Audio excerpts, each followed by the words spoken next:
General, I missed your visit when you came to Alaska in January. We appreciate that we don't get a lot of visitors coming to Alaska in January, and that was noted and greatly appreciated, particularly since you were coming from Hawaii, so you got to really experience the contrast there. But I think it was important.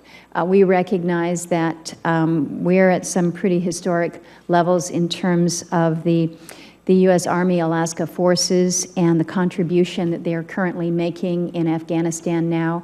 Well over 10% of the Army forces deployed in Afghanistan are coming from U.S. Army Alaska, and I think that is significant. So I appreciate that you have gone there yourself, and would be curious in your impression in terms of the quality of what we're doing in Alaska in terms of the training. My more specific question, though, and what I would like you to address is, on that trip, you mentioned in Hawaii that the number of soldiers that are assigned to the Pacific will generally be about the same as it is today. Can you comment on the role of U.S. forces that are based in Alaska to achieve these military objectives in the Pacific? Is it fair to conclude that the number of soldiers that are assigned to U.S. Army Alaska will generally be the same as it is today?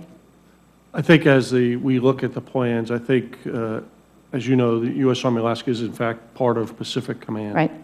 And we're looking at, for the most part, it'll be very close to what it is today. Now, we'll continue to look at that, but our plan is not to do much changes to the forces that are in the Pacific. So I would say, in general terms, it will be pretty close to what it is today.